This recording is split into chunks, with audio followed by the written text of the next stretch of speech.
Membahas soal PSSI yang tengah godok 5 nama calon pelatih timnas, kita sudah bersama dengan ex pemain timnas Zainal Arif dan juga analis sepak bola Iksan Mahar.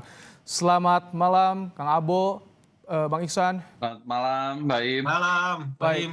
Bang Iksan, ini Sumarji udah ke Eropa, ada bocoran nggak? Siapa yang digodok nih 5 nama ini? Nggak kapok, cari lagi dari Eropa nih, Bang Iksan.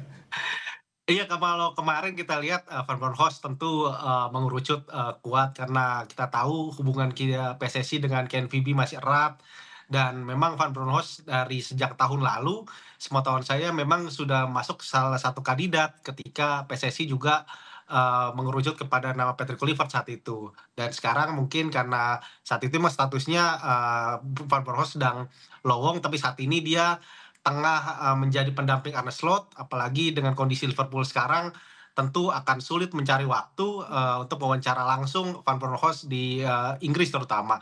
Tapi di sisi lain juga ada nama yang cukup menjadi sebuah bibir terutama di kawasan Eropa, di Inggris Raya itu ada nama Heimir Hallgrimsson, pelatih Irlandia saat ini, yang juga punya track record cukup baik dan kalau saya katakan dia punya rekor yang bisa dibilang punya cukup mentereng lah karena satu sisi dia pernah membawa Islandia timnas negaranya untuk masuk ke Piala Eropa 2016, lolos ke Piala Dunia 2018, bahkan juga di level Asia juga sudah sempat melatih bersama Al Arabi di Qatar. Tentu nama ini juga yang salah satu yang mengerucut saat ini. Di satu sisi Hallgrimsson juga udah pernah datang ke Indonesia untuk menjalani laga uji coba sekitar medio tahun 2016 atau 2017 saat itu saya ingat ketika saat itu timnas kalah 1-5 dengan Islandia. Jadi memang nama yang merucut banyak, tapi kalau saya melihat memang tipikalnya ini kita ke Eropa dan melihat nama yang menguat sekarang memang nama Hallgrimsson mungkin bisa jadi salah satu kandidat yang bisa dipertimbangkan oleh PSSI terutama karena dari sisi permainan mirip, apalagi dia di Islandia sana disebutannya Iceland Mourinho atau sebutannya Mourinho-nya Islandia karena gaya main yang pragmatis, lebih banyak bertahan dan itu tipikal main seperti yang dilakukan oleh Indonesia saat ini. Apalagi kalau melihat rekam jejak Alexander Zwier sebagai direktur teknik, kita melihat di era sebelumnya bersama Jordania, memang Alex ini sangat-sangat teliti untuk mencari pelatih yang cocok bersama Oke. Jordan dulu. Dia fokus untuk mencari pelatih terutama dari Afrika Utara yang sesuai dengan permainan Jordania. Oke, berarti 2 nama yang tadi disebutkan Eropa nih. Kang Abo, Anda ex pemain timnas, tentu merasa nggak kalau misalkan dari mana asal pelatih itu berpengaruh pada gaya melatih, gaya bermain yang diterapkan? Iya, memang sedikitnya agak berpengaruh ya, apalagi para pemain yang hadir di tim nasional kita ini hampir mayoritas itu dari Eropa. Tapi ini dari Eropa Timur kan, kalau misalkan kandidat ini paling kuat muncul, saya pikir juga ini tidak akan terlalu menjadi masalah besar buat para pemain timnas. Yang terpenting, apa yang menjadi kultur sepak bola kita, apa yang menjadi filosofi kita, para pelatih juga harus bisa memahami. Karena kadang-kadang dengan strategi atau taktikal yang mungkin akan dilakukan oleh pelatih baru, kita juga harus bisa melihat seperti apa sih para pemain ini, gaya bermainnya, style of play-nya, harus paham dulu. Jangan nanti memaksakan, tetapi hasilnya nanti akan di luar ekspektasi kita lagi gitu. Nah itu Yang dia. terpenting bagaimana sinkronisasi antara pemain, pelatih, dan mungkin juga direktur teknik serta Pak Sumardi juga ini satu tujuan. Oke, satu tujuan. Nah, Ya, Bang Pak. Iksan, Iya, memang harus benar satu tujuan. Memang harus satu pemahaman supaya apa? Jadi tidak ada miss lagi nantinya gitu. padahal kan kebiasaan pemain kita begitu heterogen dengan karakter masing-masing. Ada yang dari Eropa, ada yang juga dari Indonesia sendiri dibesarkan dibinanya. Nah, Bang Iksan dengan kondisi materi seperti ini, kriteria pelatih yang cocok itu yang seperti apa? Karena kan ada banyak yang di-miss ketika di locker room. Gameplaynya sudah bagus, tapi locker room tidak menguasai. Ada yang seperti itu juga. Iya betul banget. Memang kalau kita melihat kemarin misalnya pergantian dari era Coach Sinteyong menuju Coach Patrick, memang kan intinya ingin menghadirkan timnas yang benar-benar mengetahui, terutama para pemain kita yang mayoritas sekarang di timnas diaspora Belanda gitu kan. Tapi nyatanya dengan Coach Patrick dibantu oleh sekitar 12 asistennya dari Belanda, ternyata juga tidak bisa membantu tim mengeluarkan kemampuan terbaiknya. Padahal saat ini beberapa pemain kita punya pemain-pemain yang cukup oke main di Liga Top Eropa seperti Kevin Dix di Jerman, ada juga Verdong di Lille, JIJ juga sangat luar biasa di Serie A.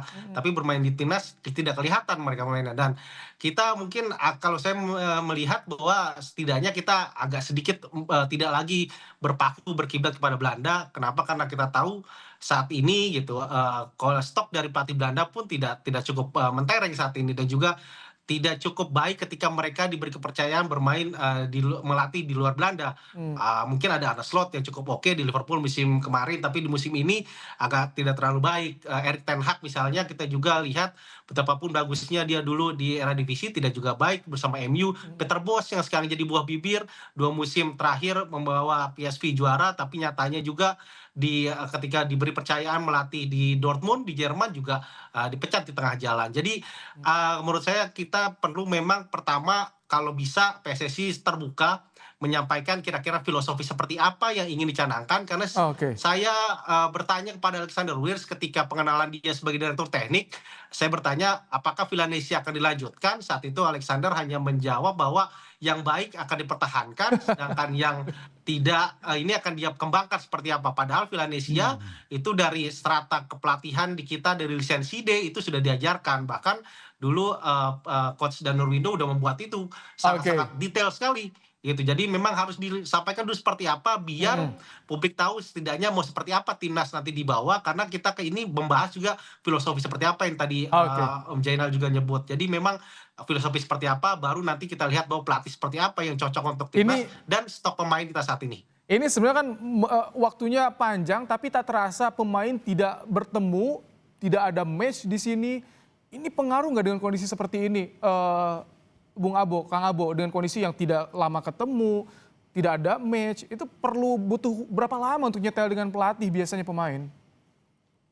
Iya, sebetulnya dengan kompetisi yang cukup padat, apalagi para pemain yang sekarang bermain ini lebih banyak bermain di Eropa ya. Saya kira secara profesionalismenya mereka ini bukan jadi permasalahan besar. Karena ketika mungkin tim-tim Eropa yang lain pun ketika masuk eventnya tim nasional, apakah itu friendly match, itu para pemain biasanya tidak lama.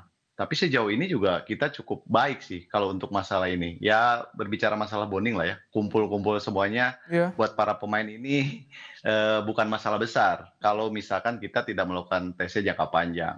Dari November sampai Maret itu cukup panjang loh. Cukup panjang memang, tetapi apakah mereka juga harus stay di misalkan di salah satu negara untuk melakukan TC? Saya pikir juga enggak ya. Biasanya tim-tim Eropa kalau melakukan TC juga tidak akan terlalu lama, karena lebih banyak mereka mendapatkan kualitas latihannya di klubnya masing-masing. Jadi untuk menyatukan mereka berkumpul, saya pikir dengan waktu yang singkat pun bisa ya. Cara mereka bermain dan cara mereka melakukan latihan dan juga bertanding, saya pikir mereka udah terlatih dan lebih profesional mungkin ya. Oke, ini menarik karena ditunggu publik soal pelatih timnas ini. Kita tak sabar siapa nih nanti akan ditunjuk. Tapi terima kasih Bung Ihsan, Kang Abo untuk insight-nya di malam hari ini. Sehat selalu. Bayum.